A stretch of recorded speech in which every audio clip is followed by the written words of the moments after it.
Welcome to Get Rich 101. I'm your host. I'm here with my co-host. Good morning. Good morning. I got him on the good side again. So this is what we're doing today. We're hooking up with Corby. Corby's driving up from Atlanta. He's on his way right now. We're going to hang out. We're going to make it do what it do. We'll make it do. Get in the streets today. Get in the streets. Get in the streets. All right. So we wanted to talk. Well, we didn't really have time to talk about what we're going to talk about, but we're going to make it work anyway. What we're going to do is talk about the guy that I played at the end of yesterday's episode, and I wanted to. Oh, wait a minute. Let me do the intro. So. Shout out to New Thought Media Network. Thank you for being here. And don't take what I give you as a gift to do. No, I want you to take what I say and add your own input, your own influence. All right. Okay. Anyway, so now we're gonna play this dude. And let you get into it. $1,000 a year. How you doing? So how could he know something about corporate profits? I had to pry. So Earl, what's your net worth? $500,000. $500,000? Yeah. From working here? Working here. That's amazing. Over $500,000 net worth on a parking lot wage. Now Mr. Earl had my full attention. How did he do it? Stop working so hard and let the money work for you. As the years rolled by, Earl kept saving what seemed like meaningless amounts. He started investing $25 each month into a mutual fund and did that consistently for 15 years. By the late 70s, his net worth was $25,000. He bought stock in blue chips like IBM and Coca-Cola that paid dividends and... Instead of taking the dividends and parking it, let it set or let it reinvest itself and to increase my shares. And the more shares I had, the more dividend I had. Eventually, the more money I had down the road. He believed in the power of compound interest and stocks for the long haul. Today, Earl's stock portfolio alone is worth more than $500,000. And yes, his house is paid for. And no, he doesn't carry any credit card debt. He's never made more than $12 an hour. Never earned more than $20,000 a year. How you doing? So how could he know something about corporate profits? We're gonna pause right there. So, what you thinking, Rush? What you thinking about this dude right here? Oh, well, first thing that came to mind is that... Hold on. Felicia's saying what's up. Hey, what's up? Good morning. Good morning. Go ahead. $20,000 is the first thing that I think about. That his annual salary. His annual salary was $20,000? His annual salary was $20,000. Come on, right? I missed that, but let me speak on that for a second. We all think that we need some big monumental piece of money to invest before we can invest. And that's not true. It's not true. Go on, Rush. Yeah. So that's the first thing that sticks out to me is $20,000. And I remember my first job. Right out of undergrad. They were paying me $16,000. Come on, bro. $16,000. Oh no! I mean, it's the most at the time. It's the most money that I've ever personally seen in my life. Right. But $16,000, really? You gonna give me $16,000? Right. Now, sidebar. You feeling rich? Yeah. I really thought of it as a large sum of money. I realized that probably I shouldn't have then, and definitely not now. But that's what sticks out. Okay. That he's earning, on a $20,000 annual salary, but he's putting away $25 per check. $25 per check. $25 per check. I just want to say it a couple times. $25 per check. Right. I just want you to understand how small it is. And I just want to point out that his $25 was going towards a mutual fund. That's all, a mutual fund. He got up to $25,000 before he invested that into stock. Now, his money would have been growing much faster if he had put it in stock from the beginning, but he didn't know. I'm guessing he didn't know, but he put it in a mutual fund first. It grew it a little bit, and then he put it into stocks, and it grew even faster. Right? Yeah, and how much is that? If we just dumb it down, let's not even think about taxes. Yeah. Let's not think about FICA benefits. Yeah. What level of earning is that per week? It's probably easier for me to do it by 10%. 10%. 10% is easiest for me. Okay. All right. 10% is what I do. So $100 would equal $10. Right? So $10 would equal $1. I mean, if someone gives you $10, you take away $1 and stick it away somewhere and just stick it away. Like, man, wouldn't you know if we had had these lessons then? Yeah. Right? Yeah. Yeah. And I think we probably did have them. Maybe we didn't always listen to them. Maybe. I know that I heard this one a lot. I heard pay yourself first. Yeah. I heard that a lot. And I was always like, yeah, I'll wait until I get some money before I do that. Not realizing that you can do that with any dollar bill. You can take that off of $10. You can take it off, as a guy exemplified, $25. Right. Yeah. Yeah, I heard the same. My dad would always say, pay yourself first. Pay yourself first. And I'm thinking, well, I did pay myself first. I got this whole paycheck here. Yeah. So I paid myself, right? Right. But no, obviously what was meant was, when we think about it, as soon as we get a check, all of us think of what portion of that check or what portion of the income that we have in the bank is going to be going to a lot of bills for the month. Your mortgage payment. Yeah. Minus your insurance. You start paying your bills first. Yes. That's what we all do. Right. That's what we all trained to do. Well, but you're one of your bills. So that's how you say should think of it. That's how you should think of it. Right? Yeah. So why not pay yourself first? And obviously from the video, I don't remember the gentleman's name. Yeah, I can't remember. But he's making an annual salary of $20,000, and he's putting away $25 of it, and he's using that to invest. It isn't just going in another account or yeah. And you know what's interesting to me? He said $12 per hour. That's the number that stuck in my head. He was getting paid $12 per hour. So I think that he's got a minimum wage job that pays by the hour. Yes. Not even a real highfalutin job. Just the same amount every day. Just setting aside that amount. And look what it brought him. And this reminds me, I mentioned this yesterday, of Walter Reed. I think I got his name right. Okay. You heard of Walter Reed? No. Walter Reed lived his life normally.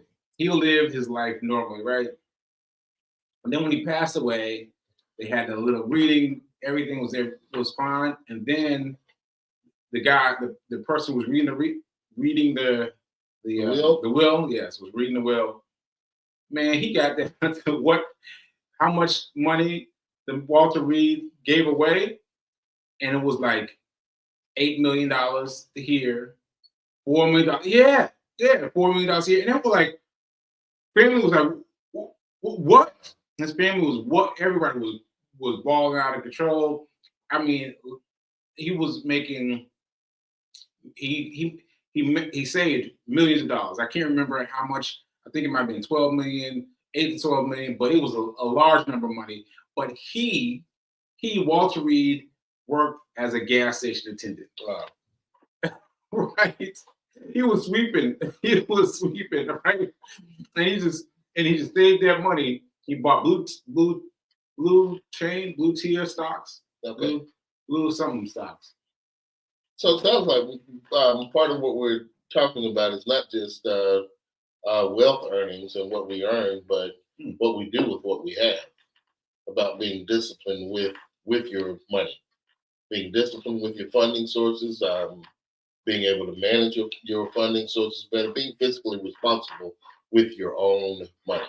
Yeah, all it takes is some strength, just some strength to do it, right? Because we still got to get you up on the what you call it, the financial, the financial advisor. financial advisor. Yeah. All right. So look, he's saying that there's a Walter Reed Museum in Baltimore. What? I hope I got the name right. But if it's the right name, then that's him. That's him, because he allotted some to the people, the people who he was involved with, like libraries and museums and stuff, and a large portion was going to his family. But everyone was shocked. Okay. Everyone was just like, "What?" And that's how he did it. He just went and bought a little bit of money every time he got a paycheck. He would go spend it for stock. Okay. Yeah. So let's see what else we got. Let me see what else he's saying. If people game out making money, then possibly the interest will increase. Okay, so the interest will increase. But we're just talking about levels. Because if you take that $1 off of $10, right? You put that $1 away somewhere. You can put that $1 into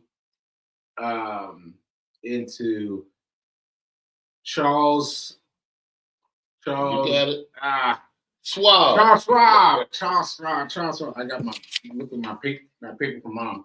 All right, so look, if you can put it into Charles Schwab, and then you've got two choices. Either you leave it there, like a bank account, right? A little bit better than a bank account. Or you can have it buy stock. And if you buy a stock, that's where the money comes in. That's where the most money comes in. Okay. And by the way, this reminded me, I was talking to my guy yesterday, my financial advisor yesterday, and I realized that I have money in the bank that's just sitting there. It's not invested. And I was like, what? Yeah. Is it sitting there? So I got to now readjust my thing, because I've got some money sitting there, which is great. It's great that it's sitting there in Charles Schwab, but it's just sitting there. It's not growing faster. Yes, because it's not into a holding account. So what he told me is that I need to have $100. $100 would be best for me. $100 would be best for me to invest it. So I've got to get up on that now. Yeah. Okay. Yeah. And this is money that was in an account, I'm assuming, and probably forgotten about, not really invested. Which is good. It's good. I mean, that's one great way to save. Have money somewhere that you've just forgotten about, because that's what happens when we start putting it somewhere and pinch here and pinch there. So it's good that you already have that there. Yeah. And wonderful, obviously, that this advisor, which I know you're telling me I need to get, is finding stuff and redirecting where it should be to help it gain its greatest interest or greatest return. Yeah. P King trying to chop me out. Get up on that now. You too, P King. You too. Because I have a feeling that your money on Charles Schwab is just sitting there. Which is great, but it's not growing. So we gotta check on yours too. We gotta check on yours too. All right. So tell Rush about my SAG After Screen Actors Guild. I had not thought about it. You know what you talking about? Mm-mm. You know SAG After? SAG After, you know what that is? No. SAG After is like some big corporation that represents actors. Okay. And she I did know. Okay. She played a crackhead I saw that clip. See? She played a crackhead. Played that part too well, by the way. Right, right, and she was worried about it because she's got what's it called, like emphasis. Like she's got, I mean, to me it's just power. She's got power, right? And so she had to kind of shrink herself down to be a crackhead. Anyway, it's been playing on the TV, and they've been putting the money aside, and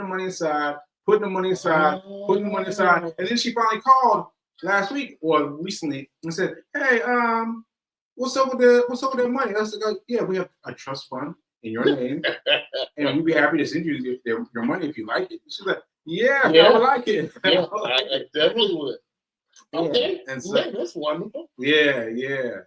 And so I was just emphasizing to her, because I've been saying this to her for a long time, like, your money is out here. That's not the way I used to say it, but I would just say, there's money for you out here. Oh, yeah. There's money for you out here. You just gotta find it. Yeah, so that was fun. I wish I had the clip. I'd show everybody. But I wasn't ready. But yeah, that was cool. Yeah. Okay. Well, one, I did know when what SAG was until you started telling me. It jogged my memory. And wonderful acting role, by the way. Mm-hmm. Wonderful acting role. You look like a crackhead. Bravo. Yeah, it was wonderful. And I'm assuming I was listening to your show yesterday too.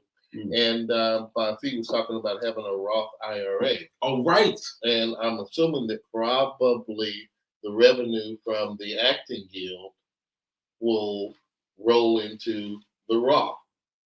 Okay. Would that help keep it tax protected? As long as I don't it goes into the know. Roth, it's not actually counted as revenue for the year. That's something You don't have to get taxed on those earnings. That's something we get to ask our financial advisor about. It is so fun having this guy to call, because I told you I just called him yesterday. I called him yesterday.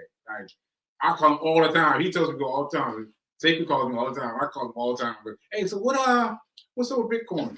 Yeah, man, it's great and it's free. It's free. It's free. It's still stuck on that. Man, come on, bro. Come on, because I was stymied. I was like, come on, bro. Tell me how much it is. But for real, it's free. It's free. Yeah. Okay. Yeah. Yeah. So Fee is talking about me. This being muscle milk. She talked about this being muscle milk. No, this is tea. This is chai. It's chai though. This is tea. Yeah. So anyway. So let's see. 10% of that SAG revenue rolled into my emergency fund. Roth IRA is not taxed.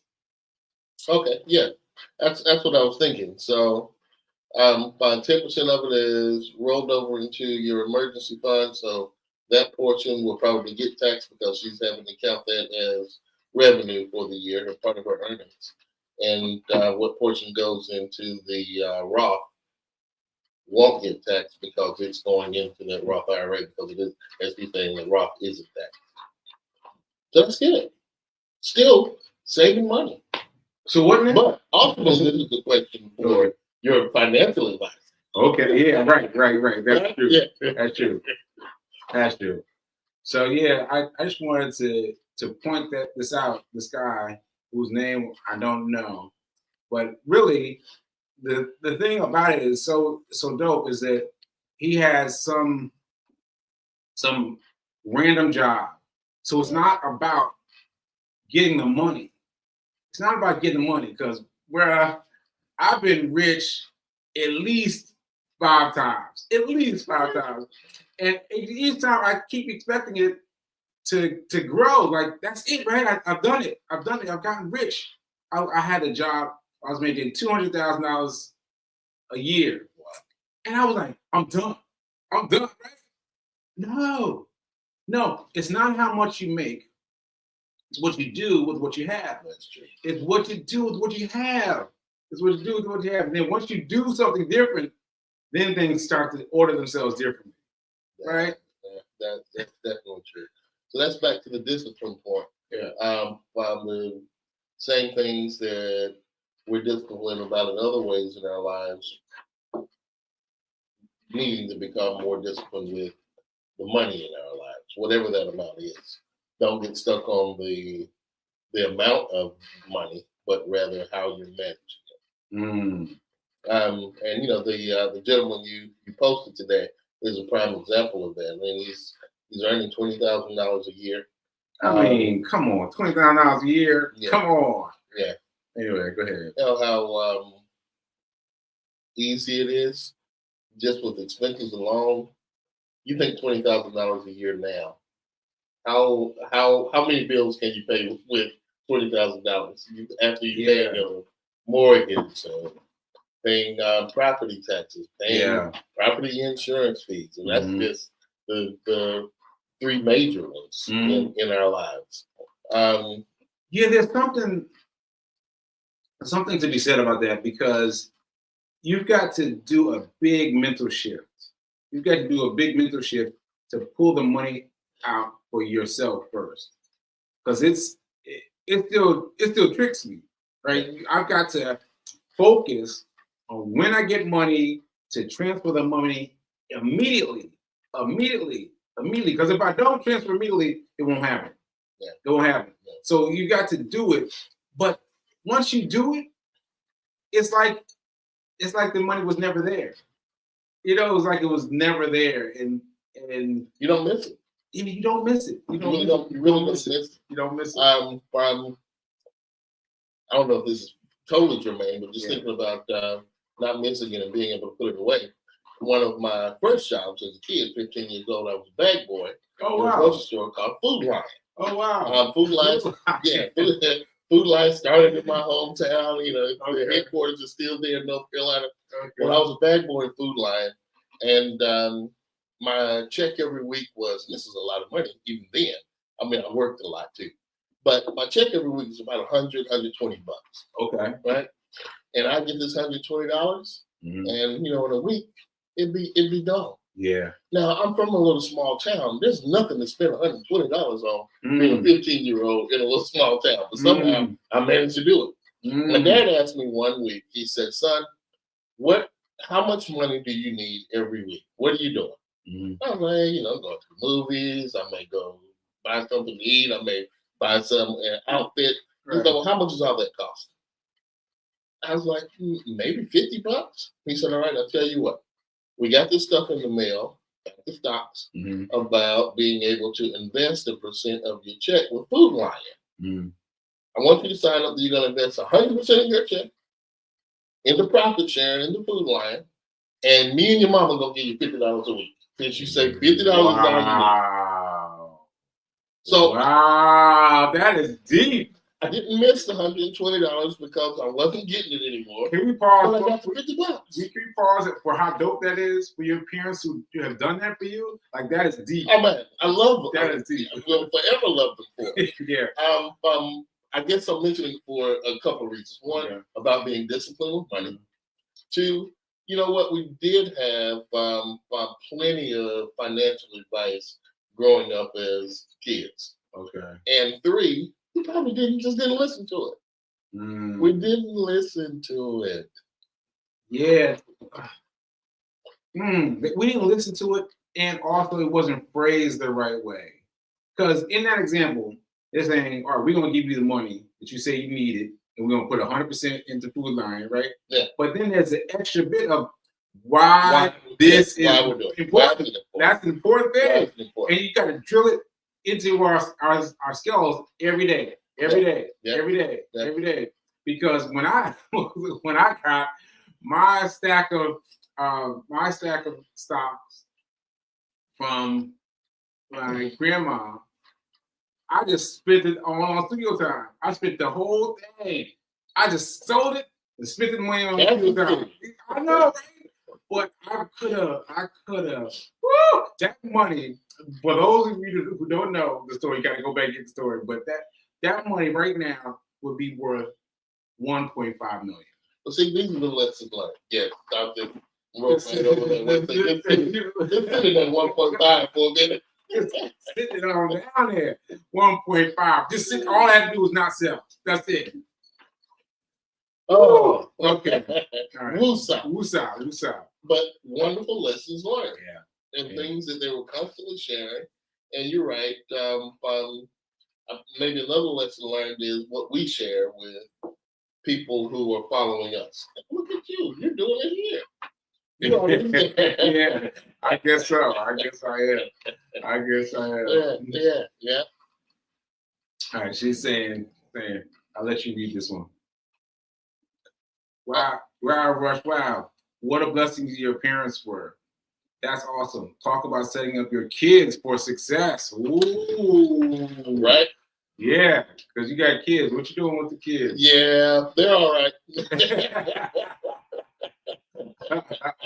Yeah, they're all right. They're all right. Well, one was I could buy a cheeseburger and for my daughter and some skirts or something.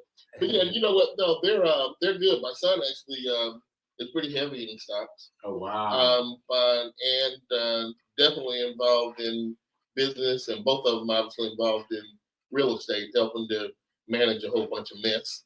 But yeah, so what I've been trying to do with my kids is that second part. Okay. Definitely giving them some tools about financial literacy, but having a longer discussion in the background about it. I will say that I don't know if it's just because of how much information there is out there now and how easily that financial information is accessed. They have taken it and just run with it. They're definitely more financially literate at their age. He'll be 20 in a week. Wow. He's 21 now. So, they're definitely more financially literate at 21 and 20 than I was. Wow. At 21. Definitely. That's great. That's great. Because as long as we can do something to change the conversation, as people watching this show now, they'll be like, oh yeah, that'd be nice to do one day. But eventually it'll come back to you. Eventually they'll come back to you like, wait a minute now. That dude say cool was saying me something about don't spend the money. Don't what did it say? Don't spend the money yourself. Spend the money. Pay yourself. Pay yourself first. Pay yourself first. And yeah, and it'll catch up. Because I swear you've got to program your mind or set your thing up on automatic, because that's what he did. The guy that I showed you here today. He said he had $25 moving out. He wasn't going in every month and selecting $25 and moving out. No. He had it set up. So as soon as he got paid, the money went away. Yeah. And then he just did whatever he had to do. And I'm telling you, if he'd had that money going to, well, let me say it this way. I think that if he hadn't gone for the mutual fund, by putting money in the mutual fund, he wouldn't have gotten to a level that opened himself up to putting a level in the stock market. Because then you have money now. You've got money to invest in the stock market. So people always want to focus on the last couple of things that we did. But we got to go back to the beginning. We got to go back to the beginning and see how we did it. Yeah. Right? Yeah. So B King is writing in for us. Pay yourself first. Oh. Pay yourself first. Gotta remember that one. Yeah. Gotta remember that. Yeah. You gotta remember that one. Yeah, and follow it. Yeah. And constantly follow it. And it should be as regular as a ritual. Yeah. No matter what. Like you said, go ahead and take it out of the check. Have them take it out before you even get it. Yeah. Take it out. Yeah. Take it out. Just even a little bit. Even $1. Because B and I do this a lot. We go, and if we go get a coffee, we'll go and put $1 into Charles Schwab. So wait a minute, I didn't say that right. So we go to the store and get a coffee, right? Okay. I will automatically upcharge myself $1. So the coffee was $3 at the store. I'm automatically thinking it's $4. And what I do is I buy $1 worth of stocks on Charles Schwab. Okay. So So you get it right? I did. Yeah. So I just buy that $1 extra, because I figured I could afford a coffee, right? Right. And so I just up till it by $1, and I spend that $1 on stocks, and what that is, it creates money within the Charles Schwab experience. They have a fund, I'm assuming. Yeah, they have a fund. They have a fund that you can do whatever you want with, but just put $1 away. Put $1 aside. Put $1 aside. Ashe. Yeah, so do whatever you can do. Do whatever you can do, and remember that now is better than perfect. Now is better than perfect. All right. All right, folks. We'll see you next time.